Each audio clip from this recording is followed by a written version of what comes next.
Gimnazijos TV žiūrovai. Su jumis sveikinasi Jurgita ir Fausta. Štai praėjo dar vienas mėnuo ir mes jūs kviečiame žiūrėti karščiausias naujienas apie Alantos gimnazijos gyvenimą. Labai geras šį. Ruduo vis eina į pabaigą. Gražuoliai lapai baigia kristi ant žemės, rudens spalvas tuoj pakeis baltusios snaigės. Vėl rudenį ir žiemą, kai mažai saulės, anksti temsta, niūru ir pilka, kelyje nesame saugus. Dėl artėjant tamsiam paros metų ir blogoms oro sąlygoms reikia būti matomiems kelyje. Norint apsisaugoti nuo nelaimingų eismo įvykių, turite pasirūpinti atšvaitais. Kelių eismo taisyklės skelbia, jog privaloma neštis šviečiantį žibintą, vilkėti ryškiaspalvę liemenę arba prie drabužių prisegti matomoje vietoje atšvaitą.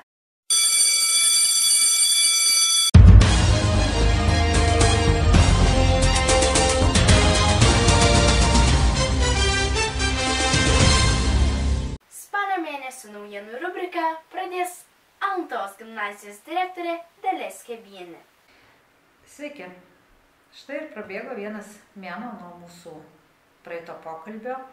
Šiandieną kalbėsim apie tai, kokie pokyčiai įvyko gimnazijoje per šitą trumpą laiką, ką padarėm, ką planuojam toliau veikti ir daryti. Praeitą kartą mes kalbėjom, kad svarbiausias mūsų veiklos uždavinys yra mokymosi kokybė ir visos veiklos bus būtent į tai ir nukreiptos. Tai spalio mėnesį iš tikrųjų gimnazijoje vyko daug įvairių renginių. Baigėm įgyvendinti didelį projektą, kuris prasidėjo praeitais mokslo metais ir visas rugsėjis ir spalis buvo skirtas Radvilų projekto užbaigimui.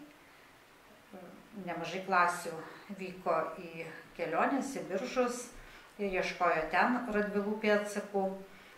Dar kiti ieškojo Dubingiuose ir Alantoje. Ir spalio mėnesį turėjom baigiamąją konferenciją, kur visi pristatėt savo kūrybinės užduotis. Iš tikrųjų buvo įdomu klausyti, įdomu stebėti jūsų nuveiktus darbus. Ir aš manau, kad šitas projektas davė daug naudos pažintinė prasme, na ir kolektyvų klasių formavimo prasme. Iš tikrųjų, tokius projektus mes galvojam rengti ir ateityje ir nesustoti šitoj vietoj. Kitas didelis projektas pradėtas vykdyti, tai tarptautinis Nord Plus projektas. Ir mes su trečiokais gimnazistais buvom išvažiavę į Švediją, į Kunsbaką, kur lankėmės Beda Galbergs gimnazijoje. Tai iš tikrųjų visom prasmėm įdomi kelionė. Įdomi kelionė tuo, kad kartu su gimnazistais aplankėm Danijos sostinę,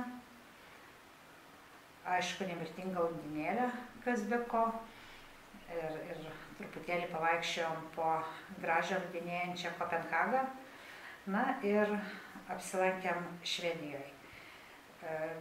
Viešnagė Švedijoje, aš manau, ne tik man, bet ir visiems 12 gimnazistų paliko neišdildomą įspūdį tuo, kad mes lankėmės visiškai kitokioj mokykloje. Mokykloje, kurioje nėra pamokų, o yra tik įvairios veiklos. Jie mokosi visiškai kitų principų. Pas juos labai integruoti vienas dalykas į kitą. Ir mūsų mokiniai lankėsi pamokose, kartu dalyvavo bendrose veiklose ir matė, kad galima mokytis ir visiškai kitokiu būdu. Beje, ir mūsų projektas yra išsilavinimas per inovacijas.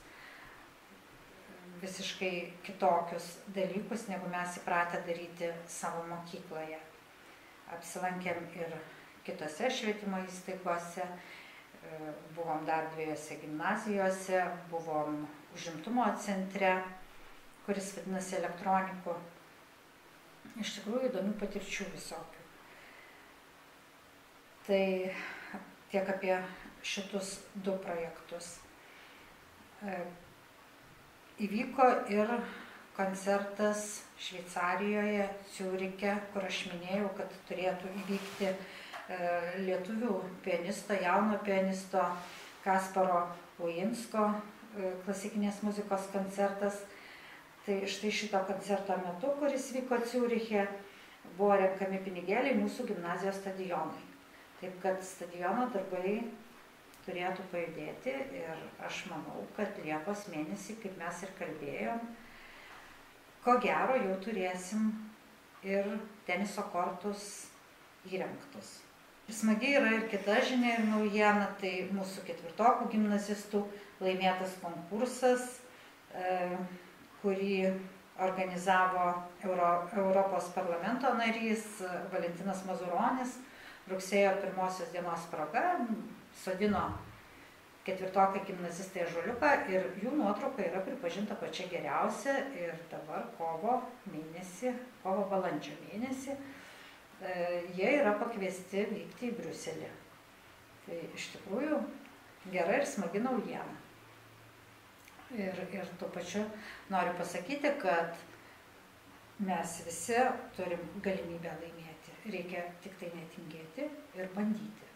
Jeigu yra skelbiami konkursai, skelbiamos įvairios akcijos, reikia jose, norint laimėti, visų pirma, reikia jose dalyvauti. O ketvirtokų gimnazistų pavyzdys tik įrodo, kad visada galima ir laimėti, kas be ko. Taip pat karjeros ugdymo renginiai, pasieniečių mokyklos, lektorė Ramunė Kazlienė, beje, mūsų gimnazijos mokinė buvusi, susitikimas, na ir kiti renginiai. Beje, norėčiau priminti, kad 5-8 klasių mokiniams baigėsi pirmas trimestras ir palinkėti, kad šių metų pirmas trimestras visiems būtų sėkmingas ir atitiktų jūsų lūkesčius. Dar turit laiko pasistengti ir pasitempti, kad tai būtų tiesa. Dabar paatostogavę, pailsėję, aš manau, pirmą trimestrą tikrai pabaigsite šauniai. Na, o visiems kitiems iki pusmečio dar yra daug laiko ir dabar pats geriausias laikas yra rimtai susigriebti ir mokytis. Na ir tam kartu turbūt tiek, iki sekančių susitikimų po mėnesio. Spalio 2 dieną, kaip ir kiekvienais metais, šventėme Tarptautinę mokytojo dieną. Mokiniai stengiasi kuo originaliau nustebinti bei pradžiuginti savo mokytojus, dovanodami gėles, įrėminti savo klasės nuotraukas ir linkėjo jiems sveikatos, stiprybės ir kantrybės. Taip pat tądien mūsų gimnazijoje pamokas vedė 4 klasės gimnazistai. Mūsų gimnazijos mokiniai yra tikri keliauninkai. Per 60 dienomis 3 gimnazijinės klasės mokiniai vyko į edukacinę pažintinę kelionę Švedijoje, Kungsbakos Bede Hallbergs gimnazijoje, organizuojama tarptautinio Nordplus Junior projekto inovatyvus mokymasis. Plačiau apie kelionę papasakos direktorės pavaduotoja Jurgita Knezikienė. Tai mums mokytojams labai buvo smagu lankytis Bede Hallbergs gimnazijoje Švedijoje. Ir iš tiesų labai patiko pamatyti mokyklą, kurios aplinka yra visiškai kitokia negu mūsų. Ir ten viskas yra pritaikyta vaikams taip, kad jie norėtų ateiti į mokyklą, kad norėtų mokytis ir kuo daugiau mokinių pabaigtų vidurinę mokyklą ir gautų brandos atestatą. Aplankėm ne tik tą Bede Hallbergs gimnaziją, bet lankėmės dar ir jaunimo laisvalaikio centre Electronics ir dar lankėmės dar 2 didelėse gimnazijose, turinčiose virš 1000 mokinių ir turinčios netgi ir profesinio ugdymo programą. Taip pat labai patiko žaidimai, kuriuos žaidėm kartu su mokiniais. Ir toje Bede Hallbergs gimnazijoje mokiniai ir mokytojai dažnai žaidžia tokius žaidimus, tam, kad pažintų vienas kitą, kad suprastų vienas kitą geriau, kad išsiaiškintų, kaip bendrauti, kaip bendradarbiauti ir kaip sutarti. Labai patiko švedų paprastumas ir šiltumas ir noras padėti, pagelbėti ir tai jautėme ne tik gimnazijoje besilankydami, bet ir vaikščiodami pačiame Kunzbaka miestelėje. Dabar ir mes mokytojos, kurios buvom išvažiavę ir vaikai, tai labai laukiam gegužės mėnesio, kai mokinukai švedai ir mokytojos atvažiuos pas mus ir vėlgi turėsim savaitę tokios bendros veiklos ir bus vėlgi labai smagu parodyti patiems Lietuvą, supažindinti su mūsų tradicijom ir aišku, jiems bus labai įdomu pamatyti mūsų mokyklą, kuri tikrai yra kitokia negu kad jų. Iš tikrųjų labai patiko ši kelionė į Švediją. Iš tikrųjų patyrėm labai daug gerų įspūdžių. Buvo labai įdomu sužinoti skirtumus tarp mūsų mokyklos ir mokyklos Švedijoje. Iš tikrųjų, jie yra tokie dideli, ten visi mokykloje yra tokie labiau bendraujantis galbūt, ten labiau atsipalaidavę, o pas mus taip labiau formaliai viskas būna. Tai ši išvyka paliko tikrai neišdildomų įspūdžių. Labai patiko Švedijos žmonės, kurie labai malonūs. Taip pat sutikom labai daug draugų, labai patiko gyventi šeimose. Jų gyvenimas visai skiriasi nuo mūsų.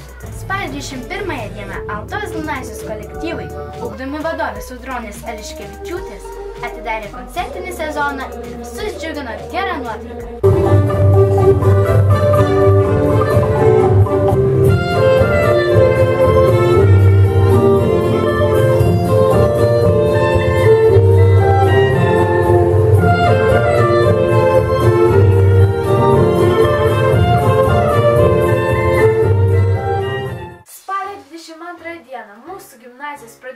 Lydimi mokytojos Žydrūnės Arlickienės dalyvavo skaitovų šventėje Vaikystės spalvos Antano Jarosevičiaus gimnazija. Ten jie parodė savo sugebėjimus ir deklamavo įvairias prozas ir eilėraščius. Konkurse dalyvavo Gabrielija Aniukštytė, Avija Rebečkaitė, Augustinas Uščiauskas bei Monika Pivaraitė. Spalio 23 dieną Alantos gimnazija paminėjo Lietuvos konstitucijos gimtadienį. Maža dovanėlė buvo įteikta konstitucijos egzamine dalyvavusiai 3 gimnazijinės klasės mokiniai Dovilei Kavaliauskaitei. Dėkojame istorijos mokytojai Daivai Rudėnienei už įdomią paskaitėlę.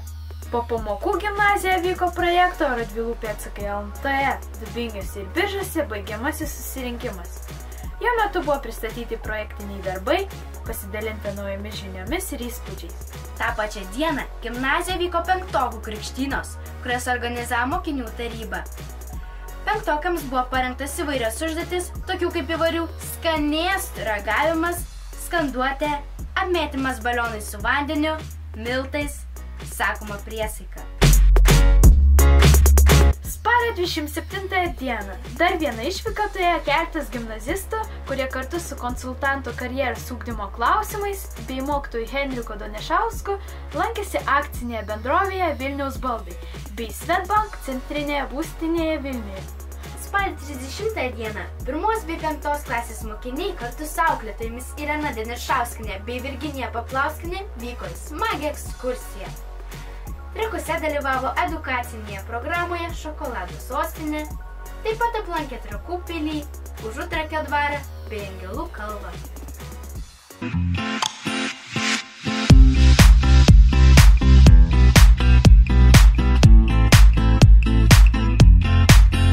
Nepamirškime ir mūsų pirmokų, paklauskime jų nuomonės apie Alantos gimnaziją. Ar patinka mokytis Alantos gimnazijoje? Taip, Ir kas tau labiausiai patinka? žemynus. Kas tau mokykloje labiausiai patinka? Visi. O kas nepatinka? Niekas. Viskas patinka, niekas nepatinka. Ar šiai mokyklai susiradai naujų draugų? Taip, Ir ar tau patinka čia mokytis? taip, Ar patinka mokytoja? taip. Labai. Labai. O ar susiradai naujų draugų? Ir kurie dabar klasina. Ar tau patinka šitą klasę? Labai. Su visais sutari? Taip. Ne. Nu, ne su visais, kartu surėjau, nesusitaikau. Visiškai surėjau nesusitaikau. Ir aš.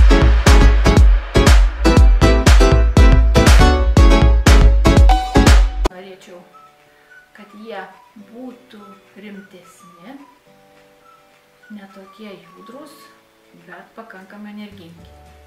Na ir gerai mokytis. Visiems pradinukam sėkmės moksle. Vyresniem artėja trimestras, nu tai ką, kad puoštų mūsų mokyklą pirmūnų, 10-ukai, 9 ir kad džiaugtųsi visais. Na, mes norime Jums padėkoti, jog žiūrėjote mūsų laidą. Linkime Jums visiems geros energijos, siekti užsibrėžtų tikslų. Nepamirškite paspausti like mygtuko ir laukite visiškai naujos laidos. Jei nematėte pirmosios, būtinai pažiūrėkite. Prenumeruokite Alantos gimnazijos TV.